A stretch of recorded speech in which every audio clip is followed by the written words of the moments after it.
ನಮಸ್ತೆ ಕರ್ನಾಟಕ. ನನ್ನ ಯೂಟ್ಯೂಬ್ ಕುಟುಂಬದ ಸದಸ್ಯರೆಲ್ಲರಿಗೂ ನನ್ನ ವಂದನೆಗಳು. ಮಂಚಾಲಮ್ಮನ ಆಶೀರ್ವಾದವನ್ನು ಪಡೆಯುತ್ತಾ, ಆರಾಧ್ಯರನ್ನ ಸ್ಮರಣೆ ಮಾಡ್ತಾ, ತಾಯಿ ಮಾರಿಕಾಂಬೆಯನ್ನು ಸ್ಮರಿಸುತ್ತಾ ಇವತ್ತು ನಾನು ನಿಮ್ಮ ಮುಂದೆ ಬಂದಿದ್ದೇನೆ. ನನ್ನ ಕಾರ್ಯಕ್ರಮಕ್ಕೆ ತಮಗೆಲ್ಲರಿಗೂ ಸ್ವಾಗತವನ್ನು ಬಯಸುತ್ತಾ, ನಮ್ಮ ಆರಾಧ್ಯರು ನಿಮ್ಮೆಲ್ಲರನ್ನ ಕಾಪಾಡಲಿ, ಅವರ ಕರುಣ ಕೃಪಾ ಕಟಾಕ್ಷ ಸದಾ ನಮ್ಮ ಮೇಲೆ ಇರಲಿ ಅಂತ ಹೇಳ್ತಾ ಇವತ್ತಿನ ಕಾರ್ಯಕ್ರಮವನ್ನು ಶುರು ಮಾಡ್ತಾ ಇದ್ದೀನಿ.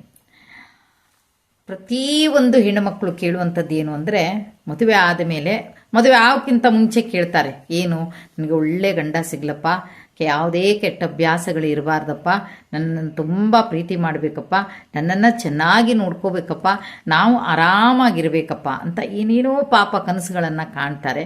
ಅದೆಲ್ಲ ಕನಸು ನೋಡಿ ಮದುವೆ ಆದಮೇಲೆ ಇನ್ನು ಅವ್ರ ಜೀವನ ಶುರುವಾಗುತ್ತೆ. ಏನು ಅಂದರೆ, ತನಗೋಸ್ಕರ ಏನನ್ನೂ ಕೇಳೋದಿಲ್ಲ. ತನ್ನ ಗಂಡ ತನ್ನ ಮಕ್ಕಳು, ತನ್ನ ಗಂಡ ತನ್ನ ಮಕ್ಕಳು, ಅವ್ರು ಚೆನ್ನಾಗಿರಬೇಕು ಅಂತ ಕನಸನ್ನು ಹೆಣ್ಣು ನೋಡ್ತಾಳೆ.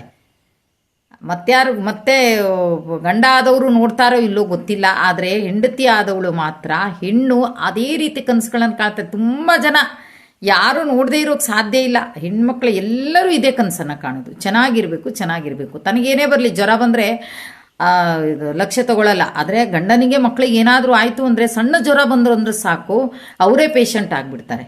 ಅಂಥ ಒಂದು ಸಂದರ್ಭದಲ್ಲಿ ಇವತ್ತೊಂದು ತಾಯಿಯ ಒಂದು ನೋವಿನ ಒಂದು ಕಥೆಯನ್ನು ನಿಮ್ಮ ಮುಂದೆ ತಂದಿದ್ದೇನೆ.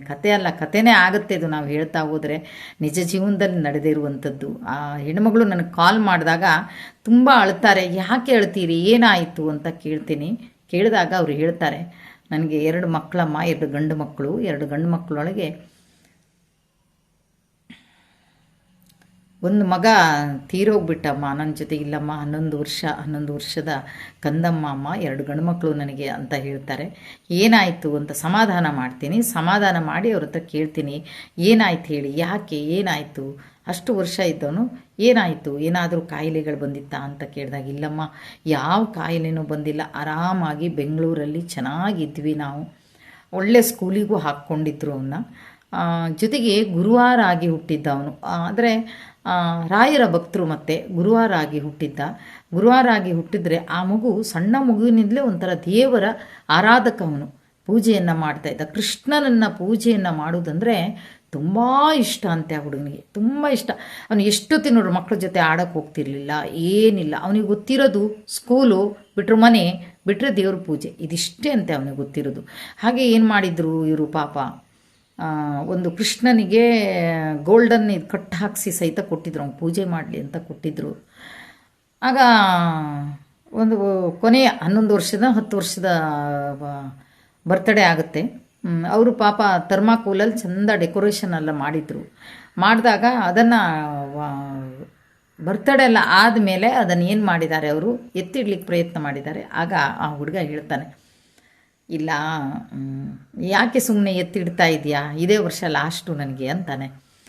ಆಗಲೂ ತಾಯಿಗೆ ಪಾಪ ಗೊತ್ತಾಗಲ್ಲ. ಅಷ್ಟರೊಳಗೆ ಜಾತಕವನ್ನು ತೋರಿಸಿದಾಗ ಗುರುವಾರನವಾಗಿ ಹುಟ್ಟಿದ್ದಾನೆ. ಜೊತೆಗೆ ಒಂದು ಹೇಳಿದ್ದಾರೆ ಅವರು, ಏನಂದರೆ ಈ ಹುಡುಗ ಸಾಮಾನ್ಯ ಹುಡುಗ ಅಲ್ಲ, ಇದು ದೈವತ ಒಂದು ಶಕ್ತಿ ಇದೆ ಈ ಹುಡುಗನಿಗೆ. ಹಾಗಾಗಿ ಒಮ್ಮೆ ಮಂತ್ರಾಲಯಕ್ಕೆ ಕರ್ಕೊಂಡು ಹೋಗಿ ಅಂತ ಹೇಳಿದರು. ಆದರೆ ಪಾಪ ಕರ್ಕೊಂಡು ಹೋಗ್ಲಿಕ್ಕೆ ಆಗಲಿಲ್ಲ ಅವರಿಗೆ. ಅದು ಹಾಗೆ ವಿಧಿಗಳು ಕೆಲವೊಂದು ಸಲ ಅಡ್ಡ ಬಂದಾಗ ಇದೇ ರೀತಿ ಯಾವುದೇ ದೇವತಾ ಸ್ಥಳಕ್ಕೆ ಅಥವಾ ಯಾವುದೇ ದೇವತಾ ಕಾರ್ಯಗಳನ್ನು ಮಾಡೋಕ್ಕೆ ಬಿಡೋದಿಲ್ಲ.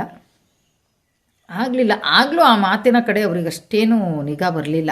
ಯಾಕೋ ಸಣ್ಣ ಹುಡುಗ ಅಲ್ವಾ, ಹೇಳ್ತಾನೆ. ತಾಯಿಗೆ ಮಕ್ಕಳು 40 ವರ್ಷ ಆದರೂ ಸಣ್ಣ ಮಕ್ಕಳೇ ಅಲ್ವಾ, ಹೇಳ್ತಾನೆ ಅಂತಂದರು. ಸುಮ್ಮನೆ ಆದಮೇಲೆ ಸ್ವಲ್ಪ ದಿನ, ಅಂದರೆ ಅವನ ದಿನ ಹತ್ತಿರ ಬಂತು. ಅವನ ದಿನ ಹತ್ತಿರ ಬಂದಾಗ ಅಮ್ಮನ ಹತ್ರ ಹೇಳ್ತಾನೆ, ಇಲ್ಲ ನಾನು ಊರಿಗೆ ಹೋಗಬೇಕು ಅಂತಾನೆ. ಮಂಗಳೂರು ಅವ್ರ ಊರು. ಇಲ್ಲ ನಾನು ಊರಿಗೆ ಹೋಗಲೇಬೇಕಮ್ಮ, ನಾನು ಊರಿಗೆ ಹೋಗಬೇಕು. ಬೇಡ ಈಗ ಯಾಕೋ ಹೋಗೋದು, ಇಲ್ಲ ನಾನು ಹೋಗಲೇಬೇಕು ಊರಿಗೆ, ನನ್ನ ಕರ್ಕೊಂಡು ಹೋಗು ಅನ್ನೋದು ಒಂದೇ. ಆವಾಗ ಏನು ಮಾಡ್ತಾರೆ ಪಾಪ, ಅವ್ರು ಊರಿಗೆ ಕರ್ಕೊಂಡು ಬರ್ತಾರೆ. ಊರಿಗೆ ಕರ್ಕೊಂಡು ಬಂದು ಏನು ಭಾಳ ದಿವಸನೂ ಇಲ್ಲ ಪಾಪ, ಊರಿಗೆ ಕರ್ಕೊಂಡು ಬಂದು ಸ್ವಲ್ಪ ದಿನದಲ್ಲೇ ಹುಡುಗನಿಗೆ ಮೈ ಹುಷಾರಿಲ್ದಿದ್ದಂಗೆ ಆಗುತ್ತೆ. ಜ್ವರ ಬಂದಿರೋ ಹೇಳಿ ಮತ್ತೇನಲ್ಲ.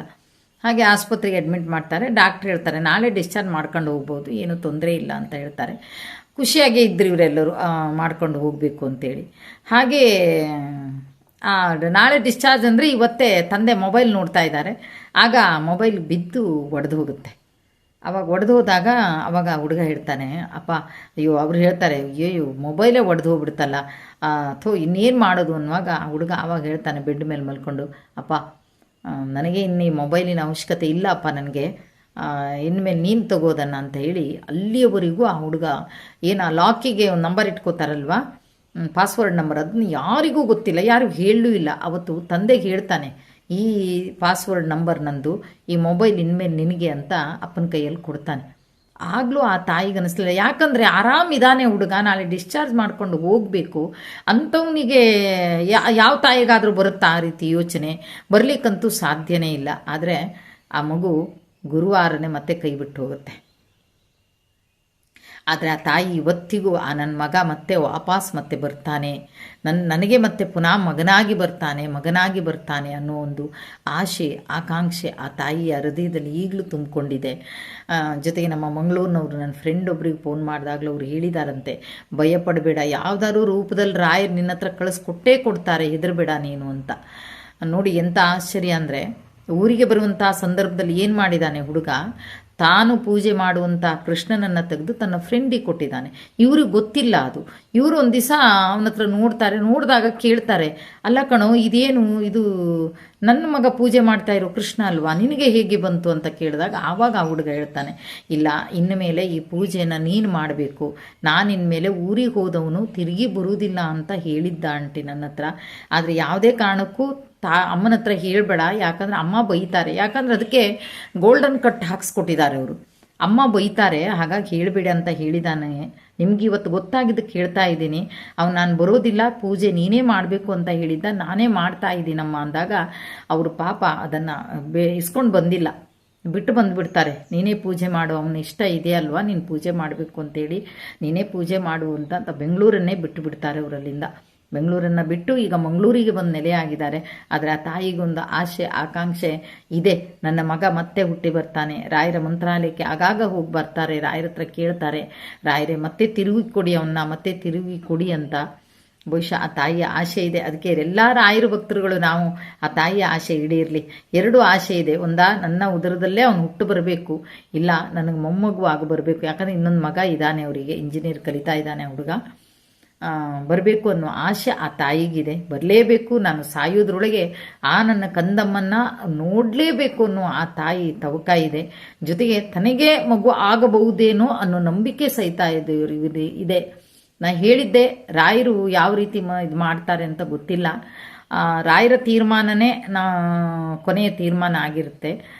ಇಲ್ಲಮ್ಮ, ತುಂಬ ಸಲ ರಾಯರ ಹತ್ರ ಕೇಳಿದ್ದೀನಿ, ಜೊತೆಗೆ ಆಗಾಗ ಮಂತ್ರಾಲಯಕ್ಕೆ ಹೋಗಿ ಬೇಡಿದಾಗ ನನ್ನ ರಾಯರು ಏನೋ ಒಂದು ಒಳ್ಳೆಯ ಸೂಚನೆಗಳನ್ನು ಕೊಡ್ತಾರಮ್ಮ ಅಂತ ಹೇಳ್ತಾರೆ. ನೋಡಿ, ಕೆಲವೊಂದು ಮಕ್ಕಳು ಹೇಳ್ತಾ ಇದ್ರೂ ಗೊತ್ತಾಗ್ತಾ ಇಲ್ಲ, ಆ ಮಕ್ಕಳಿಗೆ ಗೊತ್ತಾಗ್ತಾ ಇದೆ. ಅರ್ಚಕರೊಬ್ಬರು ಹೇಳಿದ ಹಾಗೆ ಸ್ವಲ್ಪ ದೈವಿ ಶಕ್ತಿ ಇರುವಂಥ ಹುಡುಗ ಅಂತ ಹೇಳಿದರು.